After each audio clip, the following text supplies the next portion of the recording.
What's up, everybody?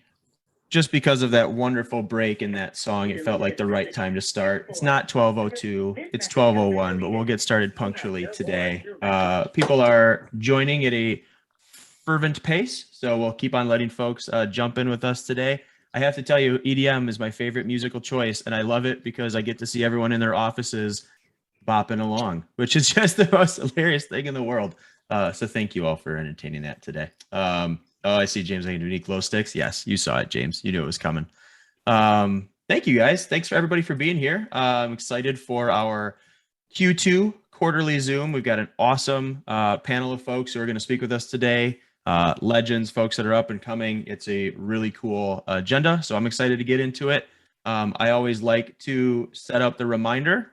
If you're unfamiliar, if this is your first quarterly Zoom, so I am Brandon with the Milwaukee Esports Alliance. Our whole mission, and some of it is up on the screen here, is to try and help the community intersect around esports as often and frequently as possible. So this community Zoom that we're doing today is a part of that. You'll also know that we did the Wisconsin Esports Summit earlier this year.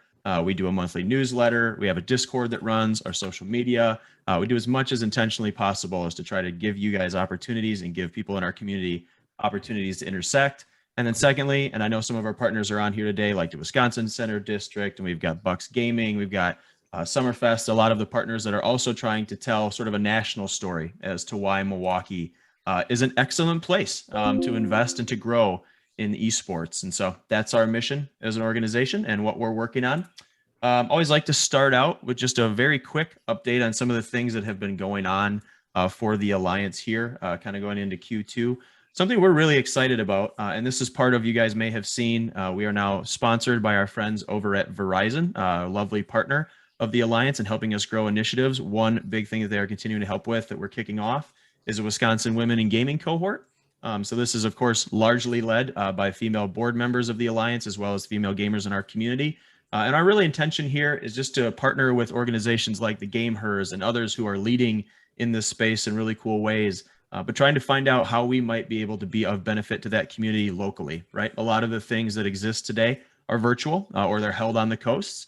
And so there is an emphasis and an opportunity, we believe, to try to create local programming, to provide local resources for people to be able to get involved and to find community in person. And although we are on Zoom today, I think we've all gotten the chance over time here to start to get back in front of people in person, and it's a pretty cool thing. And so we're really excited about the launch of that. It's in its infant phases, but I do think it's worth mentioning. You know, if you are out there, you know, folks that might have interest in something like this, please get us in contact with them because it's going to be an initiative that we're really excited to roll out here in the near future.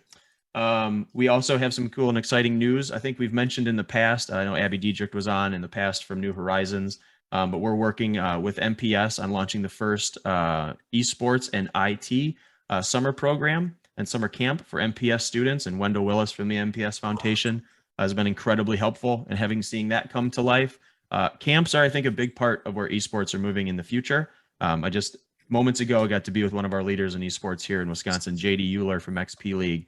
And they're going to look into starting to do more camps. You're going to hear today from our friends at UW-Whitewater, John Spike, who has a brand new lab and facility, as well as offering some of that programming for students. And so we're excited to be a part of that, as well as to have partners who are launching into it as well. So that's a pretty exciting time for us. As you guys might have seen, some pretty big news out of our neighbors to the south in Chicago. LCS, which is a major event in the esports world, is coming to the United Center. And so I know that there are a number of folks, both that I see on this Zoom and that I've also spoken to personally, that are looking into how we can get there individually with our individual organizations. And then I'm also trying to just work with their group at the United Center and others to find out how can we probably go as a more concentrated region, because I think that'll be really cool. So more to come there. We don't necessarily have all the details, as you may imagine. They're moving at a frenetic pace. And there's a lot of moving parts. And so we'll try to play our role to the best we can with that. But I think in general, when you look at something like Immortals moving to Ann Arbor, LCS going to Chicago, obviously our friends in Minneapolis, Minnesota have seen some really fun activities going on at the Mall of America and other things. To me, it really stems a cool growth of esports in the Midwest. And I think I'm excited, and we're excited at the summit or at the Alliance and with partners I see on the screen here to be a part of that. So working on that. We're also starting some conversations with If you're familiar with the Wisconsin Gaming Alliance, I know I saw Jason Fields is on here and Craig Kettleson. They're very familiar. WGA out of Madison primarily helps represent the developer community in Wisconsin. They have done an event for the past 4 or 5 years called MDev, which is a developer one-day conference. And they've had 500 folks from all over the world come to this conference. And we had a chance to connect earlier this summer. And there is interest in trying to figure out, as a part of that conference, how we can institute an esports offering in there. They've got an indie arcade with local indie developers that showcase their games. We're looking at how we might incorporate kind of the local esports flavor into that. I know they do work with local universities as well. So exciting things, I would say, on the progress front with that group, because we really want to start to, as a state, unify development, esports, and so on for the betterment of the entire ecosystem. So really exciting developments there. And then last but not least, 2023 Wisconsin Esports Summit. We had so much fun this year. We're going to try to run it back. And so we've started planning with that event for next year. We've been in touch with some local places that we would like to try to grow it with, because we did have an amazing time at the Mecca last year. I suspect that we'll have continued growth and interest in that event. And so we really want to continue to deliver as great a programming as we can. And so what that will mean is more intentional and further out planning, which is why we're trying to start now, as opposed to what was a little bit more expedited planning last year. So those are just a few of the things that we've been working on kind of here at the start of the summer. Exciting things going on kind of to finish, but just always want to keep you guys up to speed on the efforts that are going on here. If you have questions at any time, of course, you can reach out to me afterwards or put it in the chat, and we can always communicate that way. My favorite part of these quarterly Zooms is, though, sharing the awesome work that has been going on by members in the community and giving exposure to people who are doing really cool things in our esports ecosystem. So I'd like to begin that today, and I see that John is on with our UW Whitewater Esports cohort. They've got a really cool story of a lab that they had worked on that has been seeing some progress. Also wanted to give them some exposure for their esports camps. And so, John, I see you're on, my friend. Maybe pop on real quick, give folks a quick introduction and kind of what you've been working on. Yeah, is it all right, Brandon? I've just got a couple of slides. Is it okay if I screen share them? Oh, you can screen share once I allow it. Hold on. Absolutely, thank you. All right, you're groovy, man. All right, perfect. Let me fire that up. All right, everybody seeing that screen? Yep. Perfect, thank you. All right, I've got a wily scroll wheel, so hopefully it doesn't auto advance on me. It's what we're seeing, the sun. Are we supposed to see the sun? Don't see the sun. No, there we go. Okay. Okay, good. I was going to say, no, I do not want you to see the sun. I'm in the basement of Winter Hall, so I don't want anybody else seeing the sun. Hi, everybody. My name is John Spike. Dr. Nick Wong is my counterpart here at UW Whitewater. He is busy prepping for a workshop in Ireland, so he couldn't make it. And I said, that is a legit excuse. So that's where Dr. Nick Wong is, but I'll introduce him as well. And I just want to share a little bit, as Brandon kind of teed up for me, our summer camps, which are in their third year this summer, and then our lab, which is going to roll out as well this summer. So let me just click ahead here. So just a little bit of background about myself. I'm the faculty advisor for the Esports Club at UW Whitewater. I coordinate the instructional tech and integration services in the College of Education and Professional Studies here. I'm a former high school English teacher and K-12 tech coach by trade myself. I've been in this role about 5 years though. And I also teach a course called Video Games and Learning, which is just one time I've been right when my mom said video games wouldn't pay off. I'm teaching this course. So she was right about everything else though, I will say. And then Dr. Nick Wong, who couldn't be here today, he is a faculty advisor as well with me for the Esports Club. He also is a faculty member in the media and game design kind of department that we have on campus as well. And he just got done leading some middle school, high school game design camps. So the two things we want to share today first is our esports lab.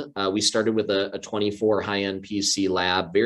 It seems like in talking with other programs around the state and beyond, that's a very common kind of stepping stone is have a lab that can really support multiple teams practicing.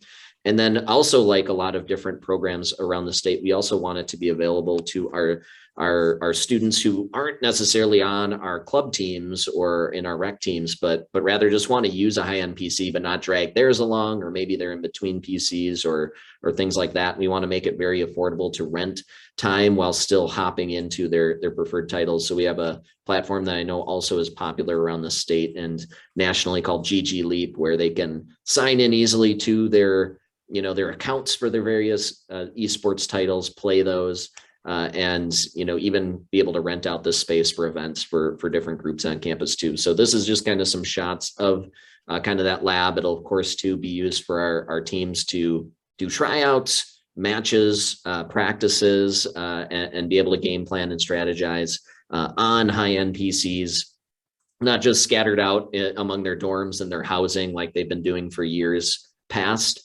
It's not really designed to be a good, kind of arena space to observe, but it's meant to more just be a space where they can kind of have that dedicated whole group time to really hone in and craft and work on their craft. I did see a question come in. Was our lab funded by the university? Yeah, we did get university funding to create the lab. It's kind of a proof of concept to then try to justify, more and more programming, work it into our academics a bit more, and then hopefully have a space where we could host more events. Right now, we kind of do pop-up events in our university center and our community engagement center as of now. Great question. Thanks. Keep them coming.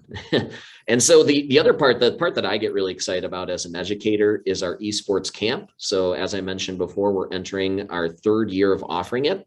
Because of the pandemic, we offered our first 2 years as all online. So we had 3 weeks, 1 week each of session aimed at middle schoolers and high schoolers.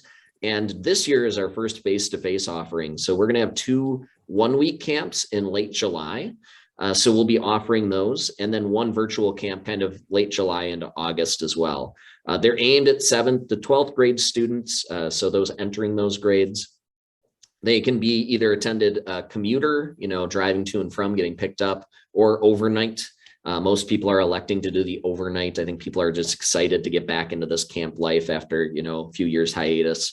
Right now, our titles, unfortunately, Overwatch, it's a bummer just because Overwatch's new regulations make it kind of a tough sell at the high school level in terms of how that title's being managed. But that is one that's been very popular among campers. Also with our high school students, Rainbow Six Siege has been a popular pick, and then Super Smash Brothers Ultimate. We gave campers the option of many different titles, Rocket League, League of Legends, and their Valorant.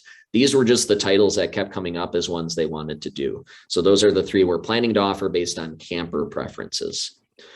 So our goals with the camp, really, first and foremost, is we want to just really build skills that are lifelong skills. We want to give students the mental and physical tools and training, proper posture, how to handle tilt, things of that nature, skill building, career building. We want to explore those different career arcs that are related to esports. And then of course, game strategy, those skills that transfer to a variety of different fields with comms, and how to debrief and how to analyze your play for areas of improvement. And of course, just a lot of fun game modes too, when the camp day is getting into that end, just doing some light and fun in-game or out-of-game activities as well. And then plenty of just getting out into the outdoors too. It's not just going to be them in the basement of our one of our res halls, just playing games all day. We're going to let them see the sun, as I joked about earlier. So that's really our approach for the esports camps. If you are interested in, either, for someone or just to spread the word, there is still time to sign up. As I mentioned, these will be running at the end of July. So we got 2 sessions late July, and then the online camp August 8th through 12th. You can go to uww.edu/camp/esports. And we also, really exciting, we've gotten support from our partner kind of department on campus to offer scholarships. And so normally the camp runs about $700 for a week long. But with that scholarship, it actually brings the cost down to, I think right now it's a $75 cost for the week-long camp, which I think is a pretty incredible value. So all people have to do is apply, tell us a little bit about themselves and their kind of, the campers' future aspirations and goals, and we go from there. So that's a little bit about the camps overall, a little bit about our esports space, and a little bit about UW Whitewater and what we're hoping to do. We're really excited about what our kind of these student athletes do after, they do esports casually or competitively. What's the next step? And are we preparing them for that with our programming, with the skills we develop? So yeah, I think that's about it. I don't want to, hog too much of the time from James either. So I'll yield the floor. If anybody has any questions, feel free to shoot them in the chat as well. So thanks for the time. Yeah, for sure. Well, and thank you, John. And I know we had a couple of questions come through, and I think the reason I was excited to have you share, other than I appreciate the opportunity to give exposure, is that I mentioned when I started these esports camps. So Patrick at Bucks Gaming is having the opportunity to launch a couple of their first ones. Wisconsin Collegiate Rocket League, Austin's got something going. We've launched something with New Horizons. I think you're going to see these esport camp opportunities continue to grow, and so I think, in addition to your lab, which has, I think, its own level of subject matter expertise to get something like that going and wanting to see people get exposure to that, I also just want folks to know, hey, we've got people around the community who are really diving into this space. And I want people to be able to see them, see their faces, get to know them so that they can reach out. So I appreciate, and if you want, maybe drop your email if you're open to it, or however, Discord, whatever, into the chat so people can reach out. But mainly for the community, I just want you to know you've got resources. This is a growing opportunity. And so if you're looking for people to speak to and to kind of get involved with, obviously the team at UW-Whitewater with John and Nick is a great one to start. So yeah, thank you, John. Appreciate you sharing that story. And for all, just love giving you that exposure to something new that is growing. Next up on the list, and I am incredibly grateful that Mr. O'Hagan has chosen to join us. It's a big day for him, folks. He was incredible in leading the Racine Unified School District's digital program, and is going to be able to share about his success there. But also, it's his first day at a new job, league spot as the VP of Education Innovation, which is both a dope title, and he's a dope dude. And so I have up on here the Academy of Esports, because in his spare time, he also does an incredibly successful podcast on esports and has interviewed some of the biggest names in the industry. He's on our board here at the Alliance. We are grateful for his contribution to our local ecosystem, both in the past as well as kind of here in the future. And so, James, welcome. Excited to hear some of the cool things you've been working on, and congrats on the new gig, my friend. Yeah, it's I've known about the change coming for some time, but we just got to I just got my first orientation meeting, if you will. It's been a long process. It was not something that I was necessarily preparing to do, to step out. They wanted me in the school district here to take on more principal role, and it was not something that I was wanting to do. And so I figured now is the time. I want to focus on Scholastic Esports. I want to do something that I can really just devote my time to it. And so this was that moment. And so I'm grabbing that moment and I'm taking it and I'm running with it as, again, Vice President of Education Innovation. And hopefully it will, I hear Jonathan talking about, the good doctor at Whitewater, and I should really finish my own dissertation. So it's just, it would help me. But enough about that. And I want to say just real quickly, it is good to see good people like Mike Dolly, Joe Loomis, Kevin Palmer, people who are involved, John, obviously, Patrick, people involved in the scholastic space in some degree. You guys have been fantastic supports throughout the years and helping to grow this. And again, that's not, if I'm missing names, it's only because there's a lot of people here today, so I really apologize. But I do want to talk about kind of where we've gone in the last several years, as I've kind of had an opportunity to reflect on what the state of Scholastic Esports really is. We've gone from incredible highs to incredible lows, sometimes within days of each other. Currently, the Wisconsin High School Esports Association, which I'm a board member of, and Mike Dolly is the president of, and again, he's here in this meeting. And again, Mike's a fantastic guy. We recently had a major victory that took 2.5 years of not just me pounding tables and desks, but I know Mike did a lot of the work. It was a lot of nationwide work trying to get developers like Riot to understand that Scholastic Esports is a good thing, and that we should have as educators and as nonprofit organizations, we should have access to their game titles to be able to use them as educational tools to engage kids on a large scale. We, after 2.5 years of Riot changing their community standards to only allow us to really play League of Legends through Playverses, they finally acquiesced and changed. And they are allowing us now to go back and start using League of Legends. I know you talk to some of the collegiate coaches, they're probably going, thank God, because we can't find enough quality high school kids who really know the game League of Legends. So that is a huge win. But again, this is where, again, educators and people like you all here need to become aware. There's now a new change. And another company has decided to change their community guidelines, and that's Blizzard. And Blizzard has changed it so that, again, we would have to basically, and this is just to simplify it and dumb it down, but basically take us and force kids to go again onto the Playverses platform to pay to play the game League of Legends as a school. And they want it because we can't use the terms, again, varsity, junior varsity, things of that nature. I know that I have students right now who are devastated at the idea that they will not be able to compete in the Wisconsin High School Esports Association through Overwatch, representing their high schools right now, because we are not currently a Playverses school. Now, I have a meeting with my general managers here as I'm making my way out of the organization to discuss this today, because there are a lot of people who do feel that maybe we should, out of the benefit of kids, pay to play League of Legends, or excuse me, Overwatch.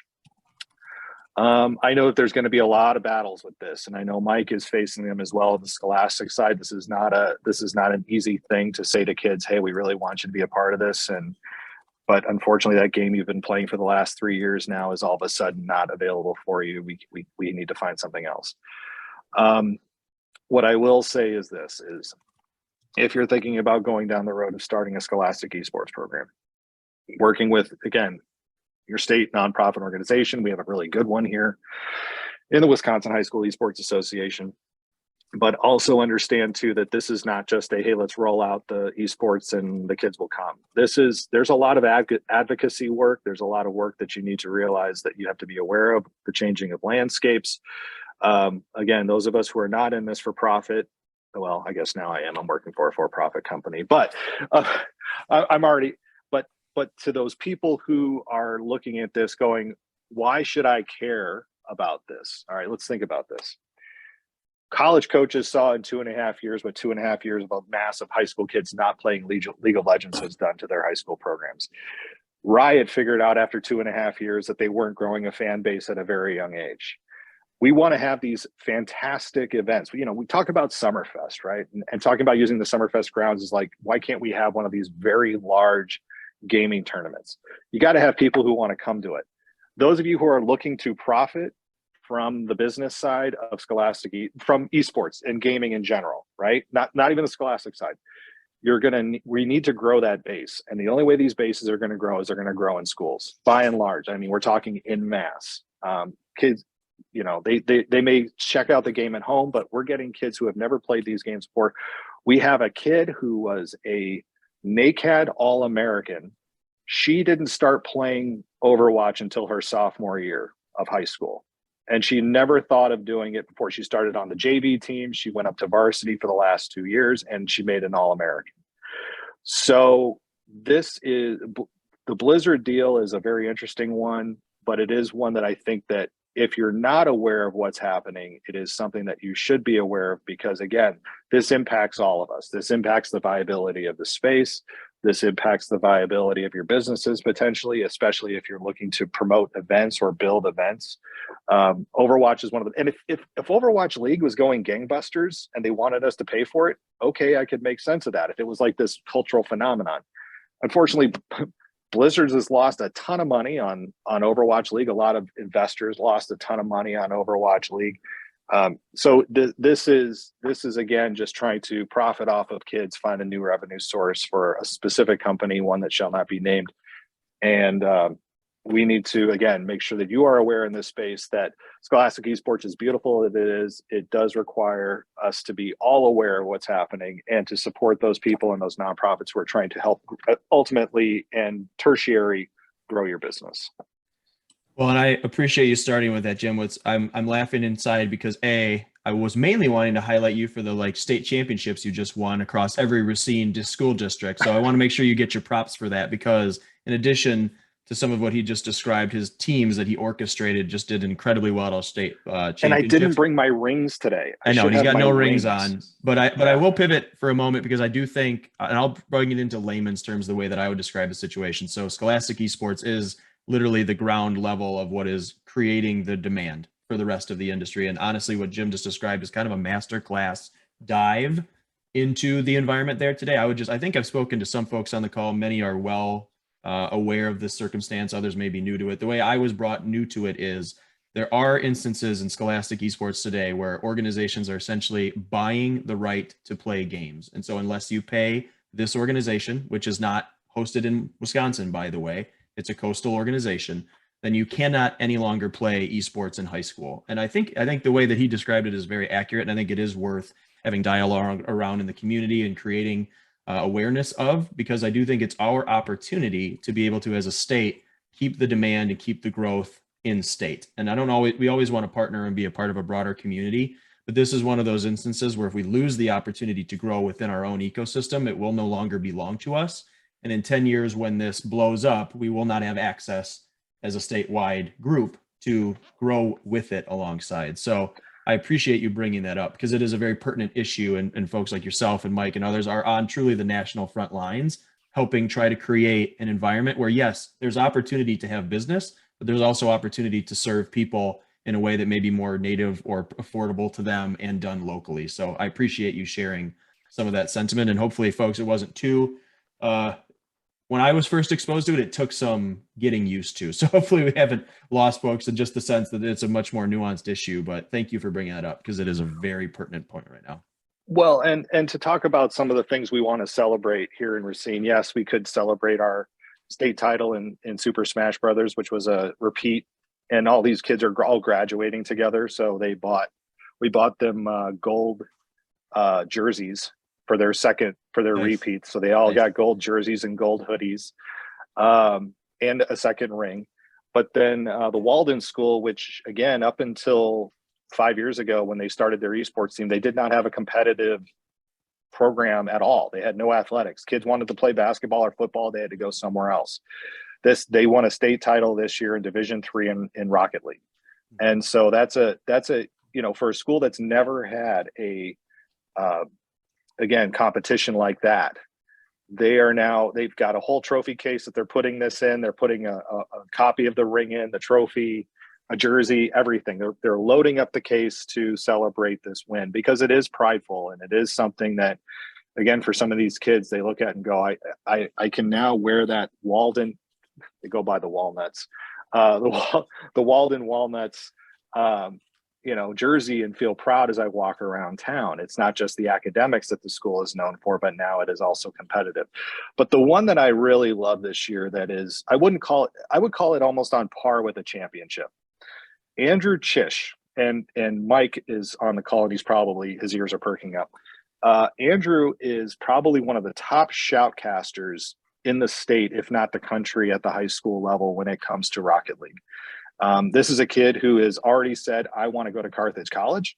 So Kevin Palmer is very excited, I know, and he got to actually go to Kevin's shoutcasting room, and he was very impressed of the facilities that they have on the Carthage campus. But this kid is also, I don't know if it went out on Sunday or if it's coming out soon, but he did have an article in the Journal Sentinel, the Milwaukee Journal Sentinel. He just had one in the Journal Times. I just interviewed him for the Academy of Esports podcast. We still have to do a little bit of work on him expanding his answers when he just says yes or no, just kind of draw it out a little bit more with a descriptor. But this is a kid who looks up to Al Michaels. He looks up to professional wrestling announcers and he is probably a story because, again, we thought beyond the games. And this is the important thing, as we think about these things, don't just think about the game players as we were so focusing on with those state titles, but also think of promoting those kids who are doing those amazing things. Like his story too about why he does this is a fantastic story. Again, you can go check out the Academy of Esports podcast. But gameplay is something that is already built into his family. He's got a family situation that makes it part of it. So, but yes, he now gets to passionately follow his dream of being a shoutcaster. Even for Andrew, physical sports is not an option for him. He kind of talks about that a little bit in the podcast as well too. So this is his one way to participate and give back. And he's got a great voice. He's got a voice that as he gets a little older, that baritone is going to become more of a bass. So just wanted to share that as well. And I'll put a link in the chat here if you want to check out the story or check him out. So yeah, no, please do. And thank you for sharing that, sharing your success. I mean, it's well known in the tight community. I mean, you've built the program. Congrats on your success there. Good luck on your latest venture. I know they're going to benefit from that greatly. And folks, I mean, James's time is really valuable. He has consulted and asked for time often in esports, and I give him a particular debt of gratitude because he was the first person I got to connect to when I started to get into this, and he took the time. So if you'd like to learn more, I would say he's mentioned Mike Dahl several times, the president of the Wisconsin Esports High School Association. Get involved if you have interest and you'd like to learn more, because it is a paramount issue going on in the community of esports at the scholastic level, and they are leading the charge. So James, thank you. And I think, Brandon, I think it was literally like, hey, I think we need like an association or something in Milwaukee. And you're like, done, got it. Yeah, no problems. Yeah. It's true. You're like, maybe we could do this better. And I was like, I'm in. So no, it's a fun story. I appreciate the time. And as we get into our next guest here, I'll see if I can reshare my screen, because guys, I made this PowerPoint. I'm always so proud. Andrew Vickers is joining us from the city of Oak Creek. And I think it's a fun kind of progression here, because you just heard from folks at the collegiate level. We're growing labs and we're growing camps. You just heard from the scholastic level in high school, some of the challenges as well as the opportunities, what success can look like, how it can empower, how it's beyond the game. And now I'm excited because I always appreciate this part of our conversation. There's business and there's city municipality opportunities, and people are starting to take notice of this opportunity for their areas. And I had the chance to connect with Andrew and a colleague of his probably a month or two ago, where they essentially reached out and said, hey, here's a situation that we've got going on. We want to understand more kind of what gaming looks like in this region, maybe what opportunities present themselves. And so we had a really, I would say, nice kind of conversation around some of those items. But I asked him to come today and kind of share the story of what he shared with me around both the development as it stands today and kind of what it is intended to be, as well as how they're kind of thinking about it being secondarily involved in some things like gaming or other, unique experiences. Because I think it's awesome to let the community see that there is this interest. And I am hopeful that as you all who are involved in different various capacities of esports and gaming may hear their interest and hear what they're shooting for, and might say, aha, I have an idea, or here's an opportunity that I might present as a way to go about that. So excited to talk. Andrew, appreciate you being here today. Thank you. Yeah, if you wouldn't mind, man, maybe just start out with, who you are, kind of what you're working on. And if you'd like to sort of jump in to some of the background story on this development, I think that was very helpful for me as well. Yeah, thank you for that intro. And if you could help me share my screen here, I have a few slides as well. Andrew Vickers, city administrator here in the city of Oak Creek. I've been with the city about 6 years. Before that, I was in a community outside of Green Bay for about 9 years or so. So I've been in the business of local government management for about 16 years. And I guess to start with a couple disclaimers, that was the most formal picture you could have ever found on the internet of me. Yep, that was the goal. Yep, that's not it. That's not at all indicative of how I run the city of Oak Creek, or how we're certainly not that formal. So I appreciate that. Another disclaimer: I'm just a local government administrator, and I've learned more about the esports ecosystem and industry in my half-hour conversation with Brandon and here today more than I had leading up to either of those conversations. So, but what I do, I guess what I've, kind of morphed into in my career and developed hopefully some skills is why they keep me around here. My main focus is economic development in communities that are growing explosively. And that's where we're at with the city of Oak Creek. So And I know that those efforts, it's a very simple recipe. It's having a vision, it's planting seeds, and it is getting good partners that share that vision. And it seems like that's what your organization is doing, a lot of planting of seeds and nurturing and watering those ideas. And, probably if you're doing it the right way, most of those ideas don't go anywhere. But so a little disclaimer there. Am I sharing yet? If you hit share screen on your Zoom, I think it will Got give it. you the option. Yep, you're on. And you can see the slide deck then? Yep. Great. So just a citation here. The package that we're putting forward is a partnership with Northwestern Mutual, who's a great partner of the city and landowner, as well as Bruce D. Robinson Design Group out of Cincinnati. And Bruce and his team have done theme parks to, rehabilitating a bowling center in suburbia. So they're a really good group out of Cincinnati that we're working with. And this is really our kind of near final cut. These like concepts will change a little bit, but we've been working on this concept for about 3 months or so. And for those who don't know, and I hope you do if you're in this region, the city of Oak Creek is really seeing explosive growth. We're in the middle of a renaissance. We have a brand new downtown that never existed. We have 800 dwelling units that are in active construction phases on Lake Michigan waterfront, just north of Bender Park, if you know where that is. This is really just one of our nodes of growth that, the Common Council is having me focus in on. So if you haven't checked us out lately, there'll be a little bit of a slide later on Drexel Town Square if you hadn't had the opportunity. So quickly, we're talking about the site here that is just south of IKEA. I guess there's no better landmark right now than south of IKEA. The intersection of I-94 and Drexel Avenue. You can see in doing our reconnaissance here of really trying to create a social district, an entertainment district, a gathering place. If you crouch down into Northern Illinois, short of Chicago, you're looking at about a 4 million person catchment area. So really strong in that regard and really centrally located. Just a little more about the site, kind of on a zoom up. Off the page to the east or to the right, about a mile, is our Drexel Town Square. The corridor of Drexel Avenue and I-94 is about to explode.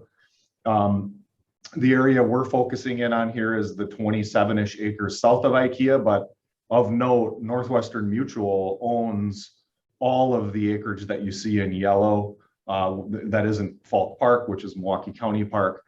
And what a tremendous partner to have. That's why I'm so excited about this development, to have such a small local firm that is Northwestern Mutual be the master developer of this in partnership with the city. And we do have, this map's a little old, but we do have one little holdout single family home that you might have read about in the newspaper. I'm the bad guy there. So Is that the dude from Up? That's the guy from Up, isn't it? That would probably be cheaper way to get him out at this point. No, so good for them. So we looked around the country just for some inspiration, and one of the places we looked at is Drexel Town Square. If you hadn't had the opportunity, here's some imagery of our downtown town center, Drexel Town Square, which is anchored, as you can see in the middle picture there, of our city hall and library. I'm sitting up somewhere by the flagpole right now. So we looked at a couple other developments, bigger and smaller: Liberty Town Center in Liberty Township, Ohio, the Carmel Town Center in Carmel, Indiana, and the Parkway Bank Entertainment District in Rosemont. If you folks are familiar with that, we don't have an 840,000 square foot conference center and 13 million square feet of office space anywhere near the site, but we're kind of looking at it as our pared down version of that for our social district. There's some imagery of the Parkway Bank. So just getting into it, I don't want to take too much of your time. The general concept we've arrived at, obviously a mix of public spaces and private developments and natural areas, really cool area. And this is, again, that 25 acres or so south of IKEA. IKEA is just off the page to the north. This hotel and conference center is going in right now. It's a Homewood Suites by Hilton, 12,500 square foot conference center. We're saving room for a future expansion of that conference center, and then a second hotel is planned.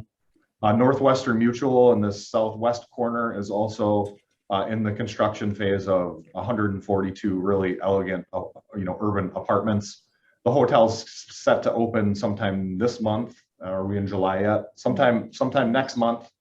And the apartments will be about 14 months out yet. So we got, really visionary on the rest of the area. Are you knowing traditional retail has changed? We really wanted to create a destination here. You can see the concept really revolves around a major FEC or family entertainment center anchor. And then this mix of food and bev and destination retail. And of course, these unique public spaces, which we'll get into a little bit later on too. So just some imagery of what we're, kind of planning. This is not exactly how it's going to look. It's not a blueprint by any means. We are in active negotiations right now. I don't think it's anything out of school here with an iFly indoor skydiving facility, X golf, some additional destination retail, a brew pub, a small brewery restaurant concept to kind of tip this, boulder over the side of the cliff and really gain some momentum with this development. And we hope to have some of those announcements as we're, demonstrating, as we're explaining this concept to the public for the first time, really have something to show.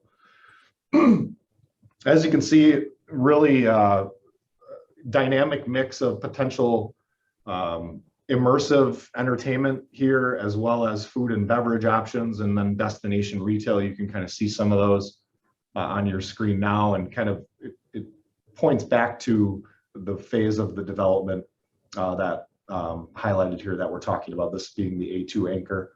The A3 is really where we're looking to put the iFly attraction connected to a brew pub. You can see a really unique destination that's not really in the area. A lot of these have really just got into the bricks and mortar, given their success online and even on Shark Tank, a couple of these. So just a really unique blend of retailers and entertainment uses, and of course here food and beverage. So these are just a few of our targets, really creating an active area, 12 month a year, all kind of seasons type of development. And really what this gets into is the question of the day is, our consultants identified, the esports industry as a potential strategic partnership. If we could do something meaningful in this arena, if you will, it would be unique and somewhat geographically one of its kind, at least. And back to my opening comments, I know nothing about that, but I reached out to Brandon and had that conversation, and I'm here before you today. So that's a start. And the city is incredibly responsive to entrepreneurship and vision. We have a very open council open to ideas. Our elected officials are really great here, pulling the rope in the same direction. And we just wanted to reach out to the groups that do know something and put this on the map. And maybe it's 2 years from now, maybe it's 5 years from now, maybe it's never. But just know we have a receptive community and a really receptive partner in Northwestern Mutual. I read somewhere that they sponsored an event or some sort of event a couple years ago with this group, or a year or so ago with this group. So, I think Northwestern Mutual is a visionary type of a company when it comes to their real estate holdings and development, and what a great partner to have. So right now we're finalizing the concept plans. We're kind of on an invitational basis, really reaching out to these before we do an en masse type of marketing blitz with real estate, commercial real estate brokers and the like. We're really trying to pick and choose our selected partners here throughout the end of this year, and then hopefully making that announcement for some of those bigger pieces where we can begin filling in some of the smaller pieces. I love it. Well, thank you for the detail and context as well, right? Like, I think it's helpful for all those on the call. I at least get the opportunity to have conversation with a number of folks who are aspirational, entrepreneurially looking into venues, looking into opportunities to expand. And so I think I appreciate you kind of walking us through that in one regard, because I think it helps give a clearer understanding of, like, from a developer's perspective, like, here's how the process works. Like, here's how the square footage is looked at. Here's how the topographic maps are used. And so thank you for just walking us through that, because I think that is helpful just as a see how people do it in the space perspective. And I also think, to your point, when you guys reached out, I think you described it as everything's on the table and we're looking to do things differently. And if I were to describe those in gaming and esports and what it will likely need to be successful, it's going to take partners, municipalities, organizations who are thinking strategically that way, because it will take a partnership to make it work at this time. And so I appreciate you kind of sharing that story. And what I would ask is, hey,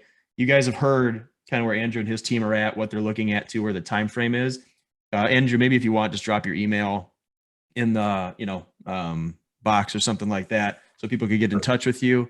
But I think, if people want, reach out, ask questions. He's been super willing, he and his team, to take these conversations and have kind of some dialogue around it. But I have found that this platform to share, hey, we're looking into something and we've got questions, those who have been able to do it in the past, whether it's Eric Hill or Wendell at MPS, you guys have been amazing at coming out and reaching out to them and saying, hey, here, I have an idea, or have you connected with. So please do so in the future. I know people will be excited for that. And Andrew, appreciate it, man. Thanks for coming on and sharing the story. Yeah, thank you. And Brandon, just to add real quickly, I mean, what you see on the screen here is our naivety, right? You guys are probably looking at this and being like, yeah, that all looks really great. I've maybe been to one of those or heard about them. I think with the kind of the experimental and maybe visionary group that we have with, again, our elected officials, our staff, and partnering with Northwestern Mutual, if there's just a concept that we can help incubate, on a small scale, help pilot in one of these buildings, that we have these entertainment type destinations, we'd be happy to do that too. I didn't want to blow everybody away with again, our naivety of this and showing these big picture things. I think we can really, if something were to be tried here, we'd be open to figuring that out and at least giving it a shot and seeing where that could go. So love it.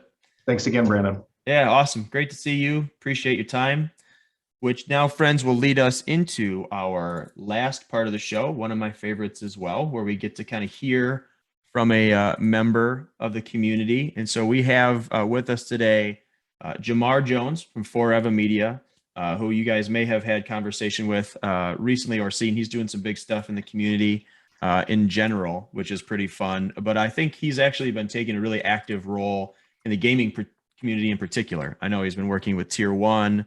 He's been doing a lot of work with other just sort of local entities. And I'm always very appreciative when someone in the business community or someone in a position that's a very busy person says, I'm a gamer, I love this industry, I'm diving in, I want to see how I can do more. So I just thought the opportunity to meet Jamar, hear kind of his story would be a good one. So Jamar, welcome, my friend. It is great to see you as always.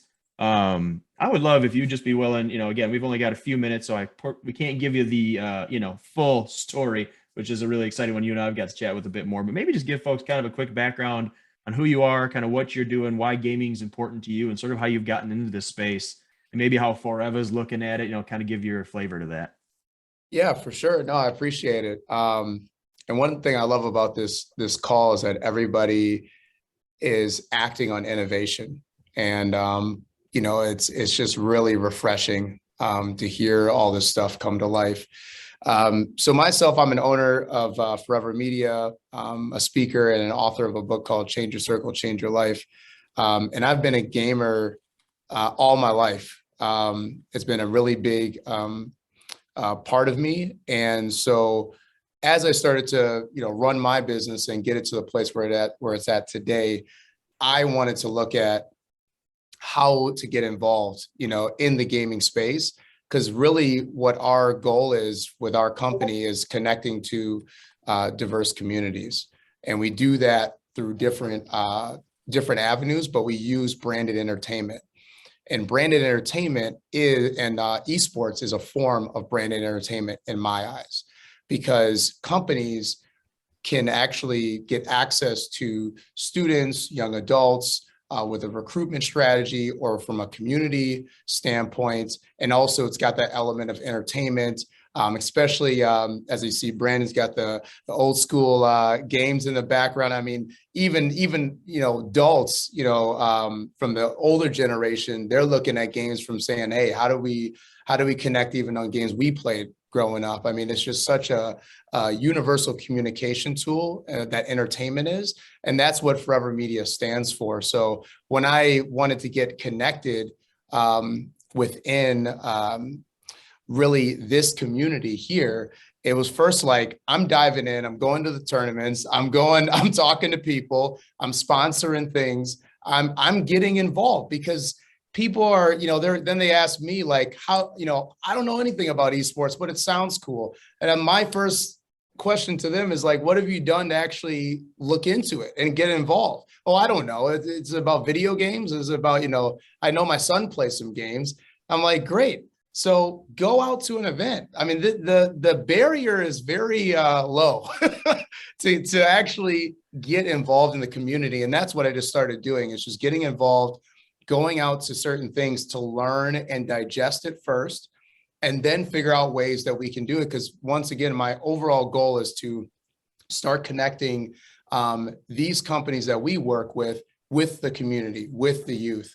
And as an education tool, as a community tool, as a recruitment tool, these are things that they're not looking at. And it's a kind of a unique, different idea, but this is where it's going.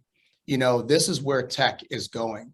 And it's so important. So, our group at Forever Media is throwing a very big conference called Lead the Movement Business Conference. And it's at the Pfizer Forum. It's really, in the most simplistic form, it's 4 panel sessions that we're diving into brand and strategy, how to use entertainment, recruitment and retention, and tech. And then at night, it's a concert. And we got some amazing partners. Northwestern Mutual is also a partner of ours. So there was no surprise to me that they're also involved with this at Oak Creek. I mean, they are really about putting their best foot forward and within innovation ideas and getting their footprint there. So that was great to hear. We also have Concurrency, Red Bull. We're going to have a person from Google as a panelist there, certain entertainment individuals as a panelist as well. And really, we're showing at that conference, want people to walk away, these community leaders, these nonprofit, small business owners, to walk away with different ways to use this branded entertainment in their strategies today, when it comes to their recruitment, when it comes to advancing tech, when it comes to community involvement, when it comes to growing an audience and a customer base. This is what we want them to do. And esports is one of those platforms. Another way of branded entertainment is like podcasting or events, when you have that immersive event feeling, music and arts and culture. That's another way of brand entertainment, strategic partnerships. There's a lot of different forms of entertainment. It's just non-traditional marketing. That's basically what it comes down to it. So it's been great getting connected with Austin, with the Rocket League, and being a part of that. And we even took some photos, some video shot there just to show what we're doing in the community. And yeah, Tier 1 gaming, definitely go there a lot. Learning, went to a few different other tournaments, one in Madison, saw Mike Dahl out there. So it's just been great. The community's been fantastic. The summit was great. And I think everybody here, I just want people to walk away with, at least from what we're doing, definitely come out to the event. We want people to walk away with actual connections, real relationships, and resources. And so there's no better way. I'm really just a conduit. I mean, I'm just the connector. So just come out to the event and we can connect. And really, we are going to be making multiple announcements for people to make real connections and build relationships to actually move the community forward and affect change. So I really appreciate the time. And I'm going to continue to connect with everybody and collaborate because I would love to play my part in this. Love it, man. No, thank you for sharing that. Like I said, it's been really cool as you've dove in. And remind me which game you said you would beat me at, because we had this conversation. What's your favorite game you ball at? Smash Brothers. I know I actually beat a couple of the people at the summit. There were some Smash players. It was a group match, so it wasn't one-on-one, but okay. They were pretty impressed. Yeah, I think Jamar makes a great point. Always come, always attend if you can or it's relevant to you. You'll be met with open arms and a friendly community. And then it's, if you decide to step up to the sticks, that's when things get real. So kudos to Jamar for being able to handle both. But no, man, thank you. Thank you for everything you're doing. Appreciate you getting a chance to kind of talk about your upcoming event. And it's fun. It's being able to dive in the way that you have and showing that as an example. I think you made a great point as to why that can be beneficial both for business as well as personal. And I think that's a mix that this industry can continue to evolve under. So good stuff. Appreciate you sharing your story. Yeah, appreciate it, man. Right on. All right. Well, I think we're 12:56, and I always like to end these punctually. I am so grateful for you guys for spending your hour with us for our Zoom today. This will be recorded and sent out for those obviously that weren't able to attend. If you have questions, please reach out to me. If you guys have connections, if you hear this and go, oh, this organization or this individual would love or should hear about this, please get us connected. That is a lifeblood of what the Alliance does.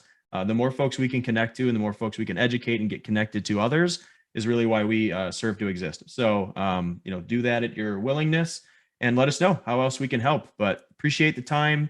Have a great rest of your day. Enjoy the 4th of July and have a good one.